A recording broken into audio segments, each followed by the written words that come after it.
Advogada está por telefone? Pode voltar às divisões, por favor, de tela. Doutora Maíra, advogada.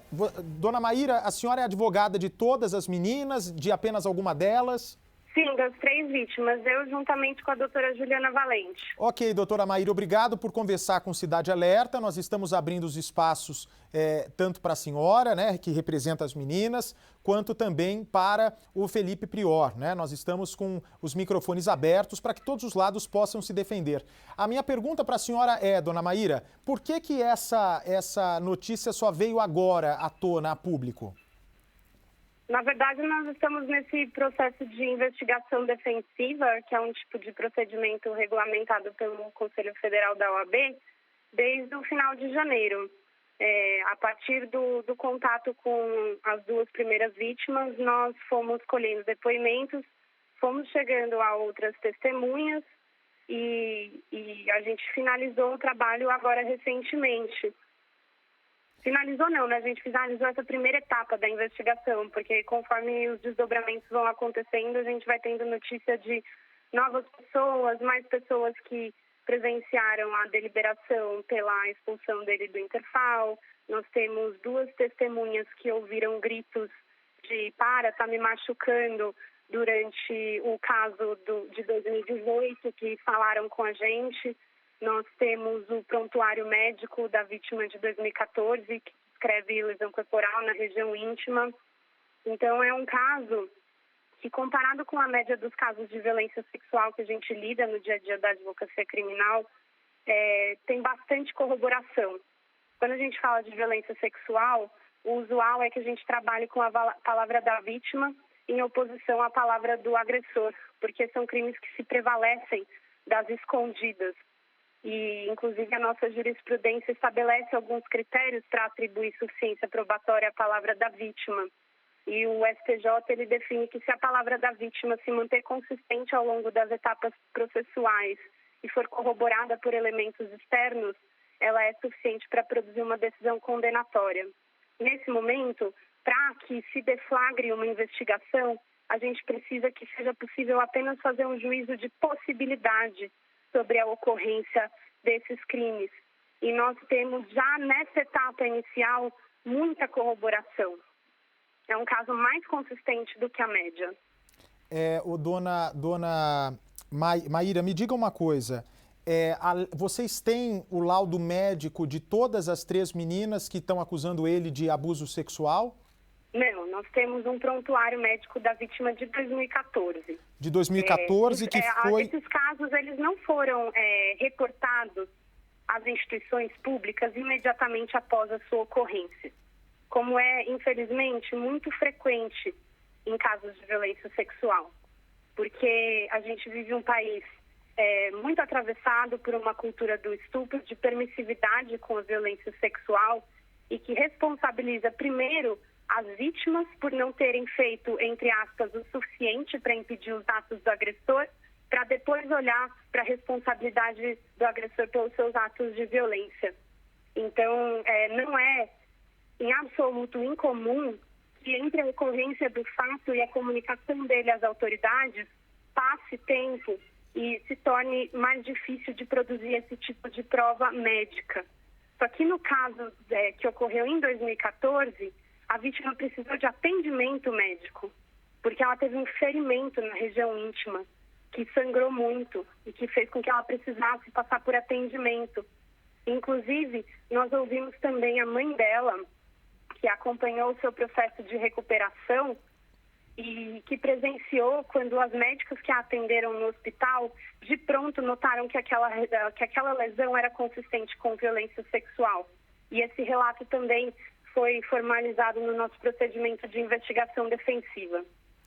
O que a gente espera a partir de agora, na prática? Vocês tiveram já alguma comunicação com a polícia? Ele vai ser chamado para... No curtíssimo prazo, a gente quer garantir a segurança das vítimas e das nossas testemunhas. Mas porque para que elas não sejam compelidas de maneira nenhuma a deixar de falar o que elas sabem.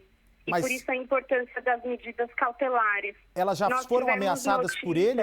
Perdão, Ameaça é um termo técnico, né, que tem que ter muito cuidado para a gente utilizar. não, a gente não tem notícia de ameaça. Tá. A gente tem notícia de pessoas que se manifestaram publicamente sobre esse caso nas redes sociais e que foram procuradas por pessoas que se apresentaram como da equipe dele, 3 advogados, dizendo que se as pessoas falassem sobre esse tipo de questão, elas seriam processadas por calúnia. Você dizer que você vai processar alguém, tecnicamente, não é uma ameaça, porque a ameaça é promessa de mal injusto e grave. E você processar alguém, em tese, é um exercício regular de direito. Então, até onde nós temos conhecimento, ninguém foi ameaçado. Mas esse tipo de manifestação pode compelir quem sabe a deixar de falar. Por isso a gente tem um pouco de receio. E temos receio também por causa do constrangimento que pode ser causado às testemunhas e às vítimas se essa repercussão de alguma forma identificá-las. Eu tive a informação que vocês pediram para... Provimento 32, para todas as vítimas e 2 testemunhas. Para que esse provimento 32 é de proteção... O provimento 32/2000 do Tribunal de Justiça do Estado de São Paulo, sim, ele estabelece os procedimentos para a oitiva de testemunhas protegidas. E ele dispõe que as testemunhas protegidas, elas vão ter os seus dados pessoais autuados em separado. E para você ter acesso a esse documento, é só os advogados das partes e todo o acesso é certificado nos autos. Então, é uma medida de cautela para evitar testemunhas que têm medo de retaliação.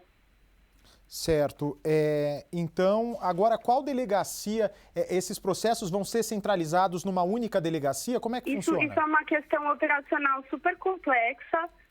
A princípio, a gente tinha feito o pedido principal que a investigação corresse junto ao Ministério Público por meio de procedimento investigativo criminal, na linha da investigação de outros casos de diversas agressões sexuais pelo mesmo autor que nós tivemos no passado recente, de alguns líderes religiosos e tal, porque esse tipo de procedimento é interessante porque já é uma equipe de promotoras que tem uma experiência em acolhimento de vítimas desse tipo de crime.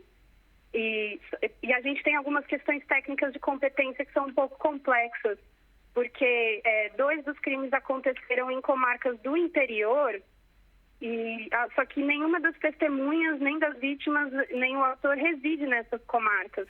Que é Itapetininga e Biritiba-Mirim. Itapetininga e Biritiba-Mirim. Certo. Se instaura o inquérito em alguma dessas cidades, o inquérito vai funcionar basicamente por meio de carta precatória para as pessoas serem ouvidas nos seus respectivos locais de residência.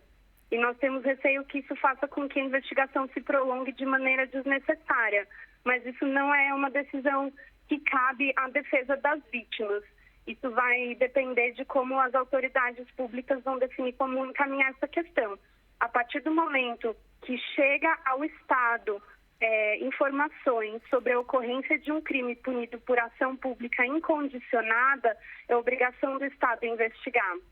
E como nós estamos falando de atos libidinosos praticados mediante violência real, a única coisa que estabelece o prazo para isso ser investigado é o prazo prescricional, artigo 109 do Código Penal. Esse é o único prazo para essa questão ser investigada, porque é uma ação pública incondicionada, então a gente não precisa de representação, nenhuma dessas medidas técnicas. Perfeito. Doutora, eu agradeço por enquanto a sua participação. É provável que daqui a pouco, mais para frente do programa, que nós tenhamos a restabelecer o contato. Muito obrigado, uma boa tarde e até logo mais. Boa tarde, boa obrigada. Tarde.